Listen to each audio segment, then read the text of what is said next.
দাজ্জাল যখন ভিডিওটা বের হবে তখন দাজ্জালের লাস্ট অব্দি অনুসারীরা দেখুন, কারা হবে এইটা খুবই নিয়ে অনেকের গুরুত্বপূর্ণ। মধ্যে প্রশ্ন রয়েছে, তবে এর উত্তর রয়েছে হাদিসে। দাজ্জাল যখন পৃথিবীতে আত্মপ্রকাশ করবে তখন বিশ্বের বহু মানুষ তার অনুসরণ করবে, কিন্তু হাদিস মোতাবেক তিন শ্রেণীর মানুষ দাজ্জালের সবচেয়ে বড় অনুসারী হবে। প্রথম শ্রেণী হলো ইহুদিরা। তারা নবী ঈসা আলাইহিসসালামকে মিথ্যা নবী বলে দাবি করেছিল এবং হত্যার পরিকল্পনা করেছিল।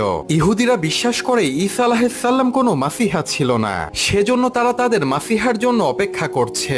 এবং দাজ্জাল যখন পৃথিবীতে আত্মপ্রকাশ করবে তখন তারা দাজ্জালকে মাসিহা হিসেবে মেনে নিবে এবং তারা দাজ্জালের অনুসরণ করবে। দ্বিতীয় শ্রেণী হলো একদল নারী।